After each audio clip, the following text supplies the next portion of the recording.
Greetings, Pisceans. This is Damien with HK Readings Healing Culture Tarot, and I'm here to do a Mercury retrograde reading for the month of February 2020, just to give you some insight on things that Spirit wants you to know, that'll further what you're working on, or that'll give you insight on what you can begin to start working on. What this time will be greatly useful for you. There might be also messages that come up about life and love, that's cool. But we're gonna see. I'm using my tarot astrological deck here, and I am going to be using some traditional tarot too with Tarot in Wonderland, I guess, to get some clarifiers. All right, so let's get into the astrological deck that I have here. This will be for Pisces, Sun, Moon, Rising, Venus, and or Jupiter. Stay tuned to see if any of the messages resonate with you, okay?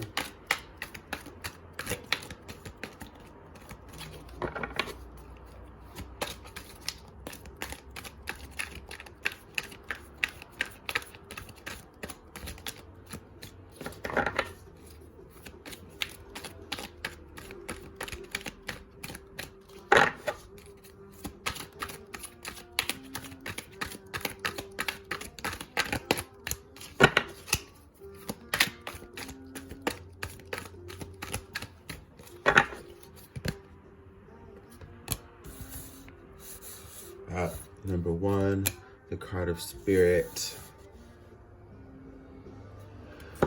And number 14, Taurus, I have. So, what this is telling me off the jump is that many of the Pisceans that this reading is going to resonate with, many of you are coming back into your truth as far as embodying the things that are going to make you happy. I think right now, your experiences are coming to the forefront, okay? Your experiences are coming to the forefront, and it's empowering you and enlivening you. You're nostalgic, and you're thinking about the past and remembering those things that have come to make you who you are. You're remembering certain times, you're remembering certain people. It could be from high school, it could be from college, it could be from your first marriage. Whatever it is, you're kind of looking back on things now in a positive way. And this is all coming about as you make peace with yourself. And you allow yourself to shine and vibrate at such a high frequency here, okay? You're not forgetting any part of the journey that's come to make you who you are. You have a lot. And for some of you, you might be having a lot tangibly. You may have money in the bank, the house you want, the car you want, all of that. And that's all, of course, an extension of the collection of things that have come in your journey as well. But really, outside of the tangible, you have a strong sense of self. The possessions and things that you hold dear, dearest, I will say, are the things that are within you. Okay, if you have the personality of being, such a caring and nurturing person, you're appreciating yourself for that. You're appreciating that you're getting back to your divinity and doing self-care rituals. You're appreciating the hard work you've put in. You are appreciating, again, the people that you have met that have led you to where you are. You are appreciating, like, if you were a child who moved around a lot, in those times and in those years when you see people that have, each place you go have been stable in that place for all of their lives, and they have all of their friends, you're looking back and saying, I'm glad I moved around a lot. I'm glad that I have had a different road than most people, which made things hard to relate to and feel a part of back then. But the different road has led you to your unique nature now. to where you're creating your very own space to fit in. It's not based on anything external. Again, it's internal. You are creating a space where you are proudly existing. And I don't feel like this is a time where you're attempting to do too much. You're allowing a natural flow. Okay? This retrograde that has come upon us on the 16th, with shadows maybe 2 weeks before, is in your sign. And one of the messages of it, which is great for Pisces, is to learn to let things flow. See the beauty in things and lead off of how you feel opposed to the logic of things.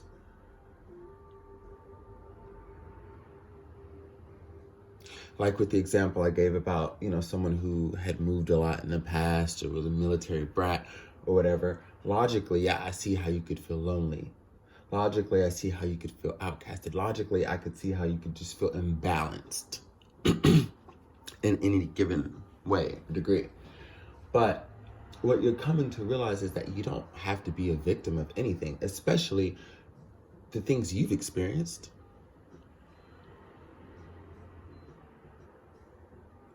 And emotionally, you're allowing the beauty to flow within you and throughout your life. No matter what, your mind has told you in the past, like why you can't enjoy life, why you must feel stagnant, because you went through this, because you experienced that. Fuck that. How do you feel? And if you are coming to a point where you are feeling at peace, everything you should think and speak should be things that perpetuate that peace or that are a reflection of that peace. Opposed to, like, say, if you were one of those Pisces that lost a job or don't have a lot of money right now, but you're still feeling good. There are reasons for that, and there's a lot coming your way if you choose to step into that alignment instead of saying, well, fuck, I don't have this week, I don't have that this week. Your savings was depleted because you had to fix your car. Whatever it is, if you are still feeling full of joy, there's a reason why. And you must continue to realize that adversity is always going to come in life, but it depends on how you see it and how you manage it, how you overcome it. Because there's a lot of forward motion for you, and through forward motion will come obstacles. And you're getting that. And it's really, really allowing you to effortlessly see these obstacles as minuscule, just blinks of a lesson. It's not fazing you. See, I'm getting people don't even understand how you're so happy. For those of you who may have people that are close enough to your life to see certain things that are going on, and to them, it would stress them out. To them, it would make them sad. It would make them worry. And they see that, you're going through similar things and you are handling it in stride and turning your situations around. You're inspiring a lot of people. And like I said, you're not trying to do the most. You're not out here trying to focus so heavily on love. You're focusing on yourself.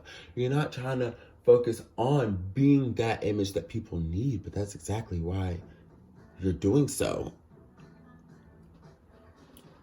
in a way that is almost operating out of perfection,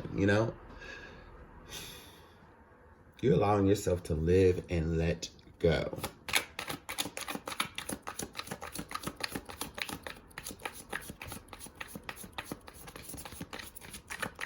Now let's get some tarot in Wonderland.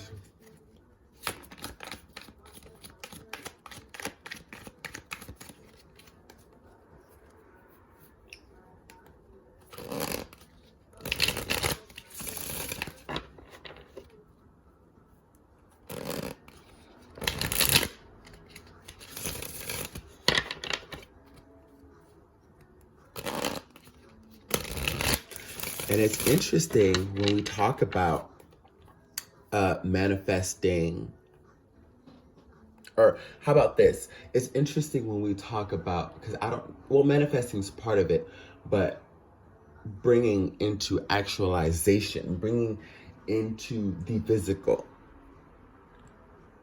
And I think this is where the tangible nature of the Taurus I have comes from. As the second sign of the zodiac, what Taurus energy does is it embodies ideas, it embodies actions, it embodies messages that are translated to us from spirit. It takes all of those different things and more, and it brings it into application. That's exactly what you're doing. And we see that so clearly here. It's funny, I described it in, of course, in a way that you needed to hear it so it could be in depth. But just to reaffirm what I'm saying, which I didn't even pick up on until starting this dialogue, is we have the card of spirit, the unseen, the intangible. And the next card is when things come into that form. You are embodying the essence of flow and the essence of spirit and the essence of life. From the spirits to the earth, to the vessel. That's the energy of Taurus. To bring to this plane and apply the shit. You're getting it, Pisces. This is wonderful. And you also see, through the imagery, another thing that kind of aligns with that. We see the circle of life here. And we can say you existing as your individualistic soul entity, or this being, the mind, or this being the heart, and basically the projection beyond that is eternal within the circle of life. Bringing that into the applications we're talking about through the Taurus energy, because all it does is add the horns to that circle. It's the next step. Okay?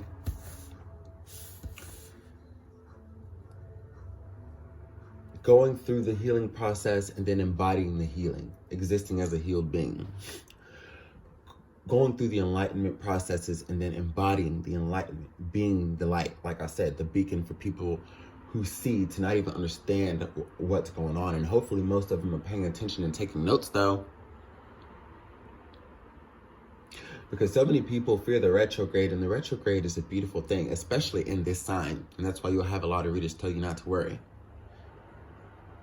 Pisces, showing them how it's done. Knight of Pentacles, Ten of Pentacles, and the Moon. So this is telling me about unforeseen blessings. I think as many of you are paving your path to having all of the spiritual blessings that are to be received translate into the physical. And let's note how that also brings the other tangible things, like such as the money, such as the cars, such as the dietary ways in which you want to eat, if you want to shop organic all the time, or like the little things, the big things, like the traveling. It's all gonna come to you as you have done the inner work, right? And you're working towards ultimate success. The Knight of Pentacles is the slowest moving knight. And this is aligning with the energy of you just going with the flow that Spirit has set out for you on this journey. You're not rushing in. You're not overthinking. And you're not being overly emotional. 3 things attributed to the other knights of the other suits that are just kind of showing you where you at. Like, I feel as though it would be no other knight but the Knight of Pentacles for the journey that you're on. I see a lot of earth and I see a lot of water energy. The fire from the Spirit card is, the fire from within, which is wonderful. But there's a lot of earth and a lot of water here. And as, compatible elements, whereas you have the same for air and fire,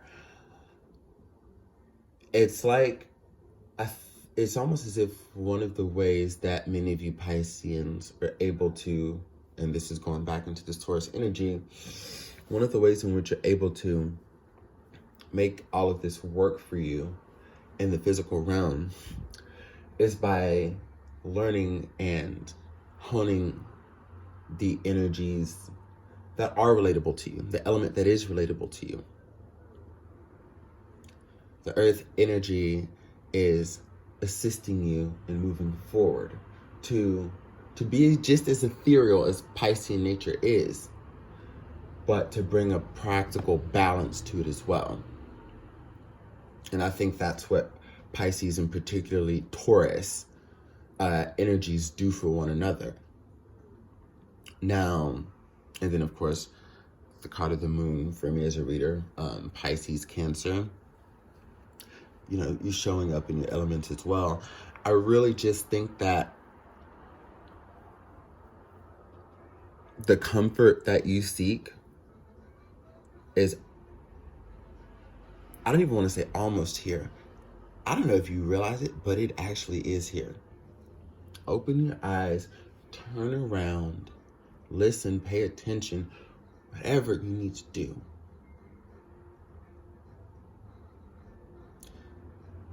There is something that is here right now for you. Here. A blessing that is here that is going to change your life, provided you continue on the beautiful, wholesome path that you're on. So you can see what is being hidden, so you can recognize.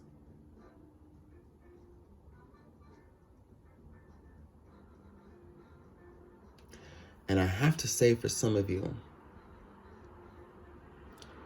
somebody's about to propose to you.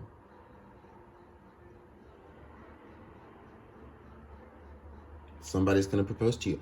For others of you, I see a large sum of money coming your way. Maybe even getting news of adding a +1 and learning that you're pregnant, or if you're a male, that you've co-created with a woman for that pregnancy.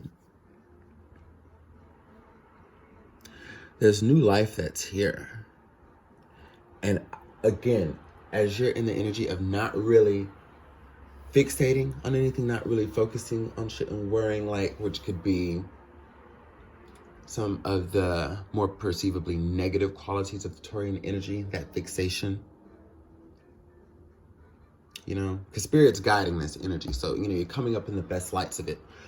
But I feel as though, like, because you are within the realms of just flowing, something big is about to come in and transform your life.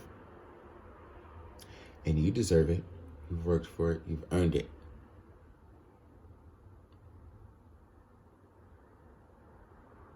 Something big is about to transform your life. Stay within your proper alignment, okay? Don't let anything distract you. I see you actually, you've removed yourself from anything that could distract you, anything that is negative. You've literally reinvented your space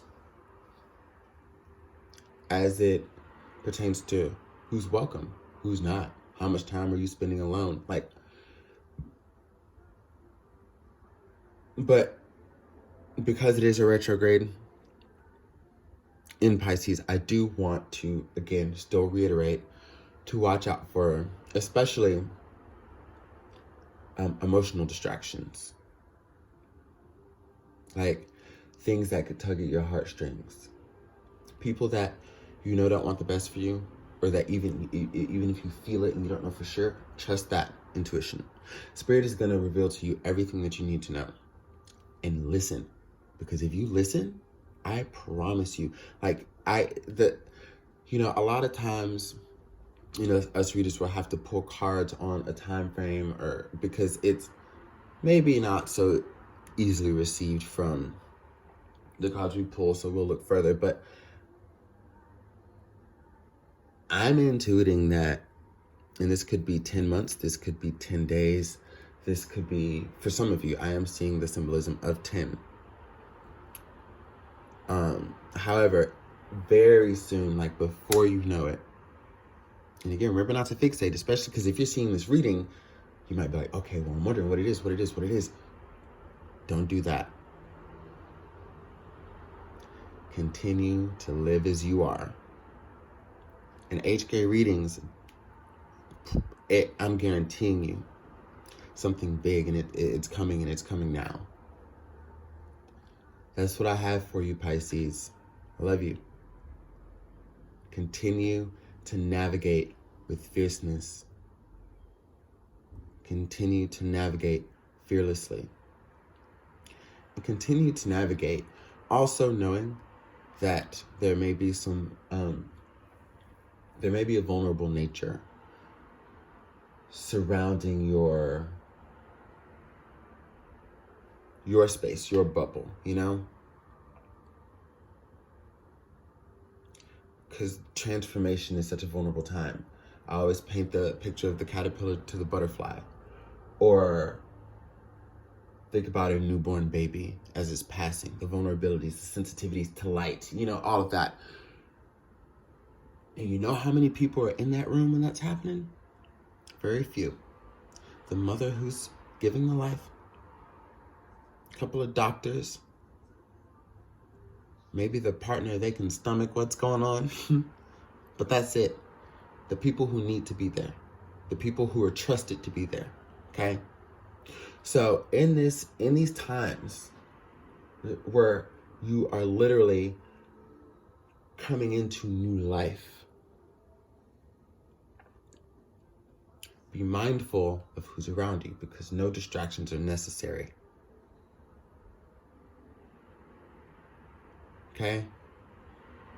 Love you.